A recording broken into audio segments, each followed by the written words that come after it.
Review bombing എന്ന ഹൈക്കോടതിയിൽ നിന്ന് ഒരു പരാമർശം വരുന്നു. അതിന് പിന്നാലെ ഒരു കേസ് വരുന്നു. പ്രോഡക്റ്റിനെ റിവ്യൂ ചെയ്യാൻ പറ്റില്ല എന്ന് ഒരിക്കലും പറയാൻ പറ്റില്ല. ഒരു കണ്ടന്റ് ആവുന്നു, അപ്ലോഡ് ചെയ്യുന്നു. അങ്ങനെ ചെയ്യുന്ന മനുഷ്യരെ കുറിച്ച് ഭയങ്കരമായിട്ട് ഇത് അഫക്ട് ചെയ്യുകയാണ്. പിന്നെ സർക്കാർ സംവിധാനങ്ങൾ നിസ്സഹായരായി നോക്കി നിന്നു എന്ന് നിങ്ങൾ ആരോടാണ് സിനിമയിലൂടെ പറയാൻ ശ്രമിക്കുന്നത്? By the movie Kashmir Files, that felt to us like a propaganda vulgar movie inappropriate for us of such a prestigious film festival. ഭയങ്കര മനസ്സിൽ സങ്കടത്തിലൊരു സന്തോഷ് എന്നെ പറ്റിച്ചതാ. അല്ല ഇപ്പൊ പൊള്ളിക്കേണ്ട ഡിമാൻഡ് എന്താണ് ഈ ക്രിഞ്ച്?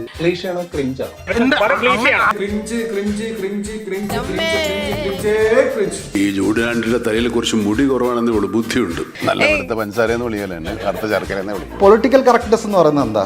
ശരിക്കും പറഞ്ഞാൽ പൊളിറ്റിക്കൽ കറക്റ്റ്നെസിന് ഒരു വലിയൊരു റൂൾ ബുക്ക് വേണം. പോമെന്ന് ഞാൻ പറയുള്ളൂ. ഒരു മനഃപൂർവ്വം പറഞ്ഞതല്ല, പക്ഷെ ഒരാൾക്ക് വിഷമം തോന്നിയെങ്കിൽ സോറി, ആയിക്കോട്ടെ, എന്താ.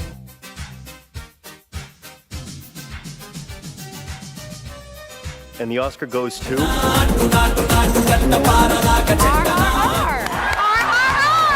The Elephant Whisperers. Thank you, Academy. எப்போ இந்த டாக்குமெண்ட் வந்து அந்த புள்ள எடுத்தா என் நிம்மதியெல்லாம் போயிருச்சு. സീരിയലിന്റെ കാര്യം പറയാം. അട്ടയും കൊണ്ടുപോയിട്ട് അമ്മ കഥാപാത്രം ഉണ്ടോ? ഒരു ക്രിസ്ത്യൻ പള്ളിയിലച്ഛനുണ്ടോ? ഒരു ന്യൂനപക്ഷ കഥയുണ്ടോ? കുറച്ച് ആക്ഷേപത്തോടെ പറഞ്ഞിരുന്നത് പൂവിന് പുഗ് എന്നൊക്കെ പറയുന്നല്ലേ. കേരളത്തിലുള്ള മുഴുവൻ ആൾക്കാരെ കൊണ്ട് ഷൂവിനെ വരെ ഷുഗ് എന്ന് വിളിപ്പിക്കുന്ന ഒരു കൾച്ചറൽ അറ്റാക്ക് ഉണ്ട്, ഒരു മലബാർ ലഹള ഉണ്ടായില്ലേ. ഞങ്ങളാരും അങ്ങനെ ഒരു സ്വത്ത് രാഷ്ട്രീയത്തിന്റെ സിനിമകളായിരുന്നില്ല പറഞ്ഞത്. സ്വത്തൊന്നും പറഞ്ഞ് കുറക്കരുത്. ഈ ഭാഗത്തുനിന്ന് കലാപ്രവർത്തനം നടത്തുന്ന ആരെടുത്തു ഇനി ആ ചോദിക്കരുതെന്ന് ഞാൻ പറയാം. ഇത് ആർട്ടാണ്. അത്തരം മൂവ്മെന്റുകൾ ഇപ്പൊ കാസർഗോഡ് ഭാഗത്ത് നടക്കുന്നുണ്ടല്ലോ. എന്താന്ന് വെച്ചാൽ ഈ സാധനം വരാൻ എളുപ്പമുണ്ട്. ഞാനൊരു കാസർഗോഡുകാരനാണ്. എനിക്ക് ചില ഉത്തരവാദിത്തങ്ങളുണ്ട് അവിടുത്തെ ആളെന്നുള്ള നിലയ്ക്കാണ്. Just made in Kanhangad. 4-5 സിനിമകൾ കാസർഗോഡൻ ലാംഗ്വേജിൽ കണ്ടു കഴിഞ്ഞാൽ മടുക്കുന്നു പറഞ്ഞാൽ